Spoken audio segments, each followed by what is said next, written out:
We know of the humans of this era only through the scant traces preserved in the caves they inhabited, in the Cro-Magnon 9, nor the Neanderthal.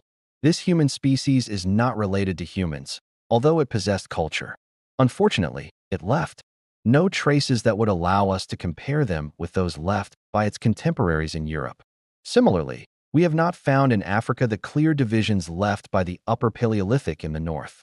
In fact, we have only observed one aspect of the Aurignacian industry, which saw its tools advance toward shapes made from macrolithic stones and geometric shapes that were crescent-shaped or octagonal, named after the town of Djfsa in Tunisia. This is what is called the Capsian industry. In fact, the Capsian industry is widespread throughout Algeria and Tunisia. However, the presence of sediments in the caves of these regions, layered one above the other, makes it easier for us to distinguish the ages according to their chronological order. Among these surface stations are a large number of askarju hills, which appear as places where shells are found. Small dimensions form the remains of cooking areas around the tribe's hearth. These hills contain an unlimited number of askarju shells, which are flammable, along with pointed fragments of shellfish, which were undoubtedly used to extract the contents of the shells. Sometimes, shellfish were found in these hills. At other stations, there are crushed eggs that humans used as vessels, replacing pottery, which was not yet known.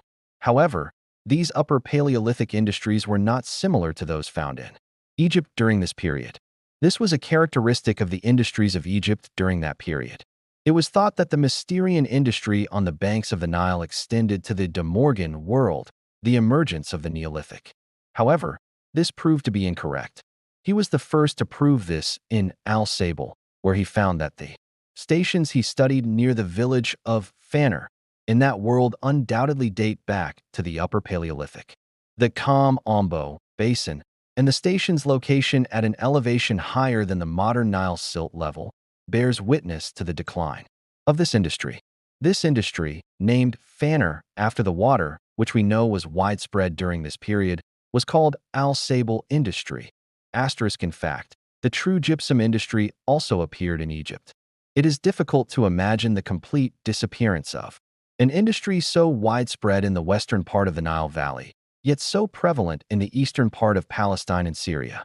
In fact, if this industry was rare in the Nile Valley itself, it was due to the fact that the population at that time was close to the riverbank, and that the recent siltation had mostly hidden their industry during this period. Nevertheless, these traces are visible in areas that remained far from the floods.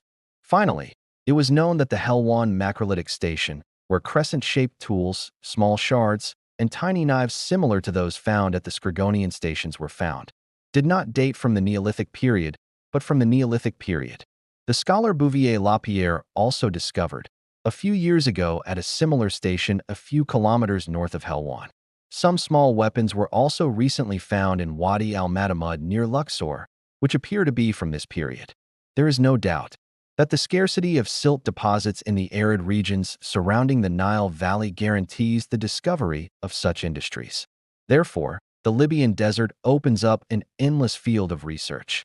Indeed, research has resulted in Kamal al-Din Hussein's discovery of a forge in the Fayyum and the Siwa Oasis. The emir also made a trip to the regions adjacent to Al-Yanat, during which he discovered artifacts dating back to the true gypsum industry, including crescent-shaped tools and small knives similar to those found in Helwan, Manshkuf, and Shawabis. Marja also discovered gypsum stoves containing pieces of ostrich eggshell mixed with tools made of hyenas during a recent expedition to the west of the palm meadows.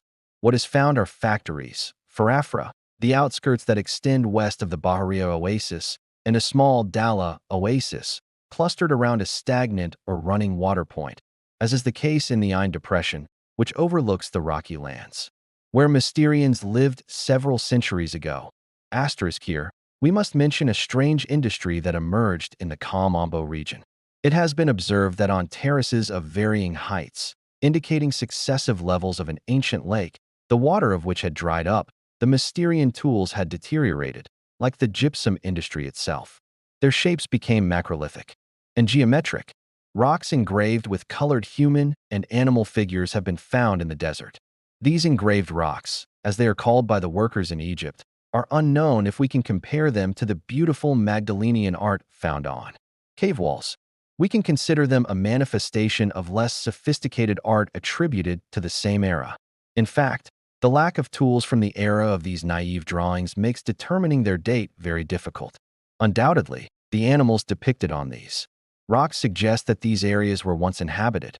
Nevertheless, we know that they were inhabited during the historical period.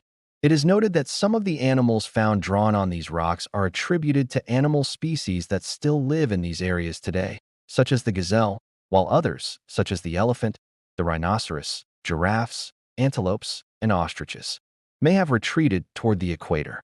The buffalo has all but disappeared. However, the presence of rams among the domesticated animals of the Neolithic period suggests that these drawings were made more recently. In any case, if these drawings were studied in detail, we would be able to roughly rank them according to their species. There is no doubt that some of these drawings date back to the Djfsa period, while others are rough-cut and date back to between the Paleolithic and early modern times.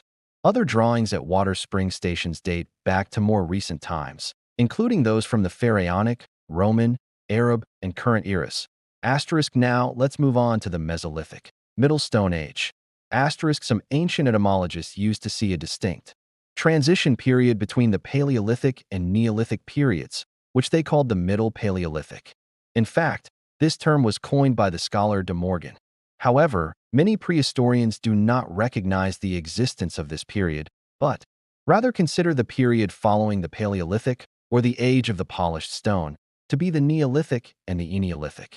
Those who do recognize the existence of this period attribute to it a new station recently discovered on the western coast of the delta in the town of Marmada, Abu Ghalib. Its macrolithic craftsmanship appears to be consistent with the Neolithic period, but the shapes of its tools are not uniform. There are no crescent-shaped tools or small knives among them, but rather very small weapons with finely chiseled edges have been found. In Europe, the most important industry associated with this period is the Azilian industry, named after Erig in the Madazil district. In this cave, the scholar, Pete, found 2 layers, one above the other, containing all the characteristics of the Magdalenian industry. Above these 2 layers were the remains of a culture that this scholar called the Azilian period. He found furnaces, piles of iron oxide remains, and a large number of gazelle bones, but not ibex bones, and also found a well-polished Magdalenian era dagger in large quantities, as well as knives, hooks, polishers, and broken bones, indicating that ibex, bears, boars, seals, and wildcats were found in this region. He also found several pieces of schist marked with red paint. Above the Azilian layer, Pete found a final archaeological layer containing polished tools. From this, he concluded that the Azilian period is the link between the Paleolithic and the Neolithic.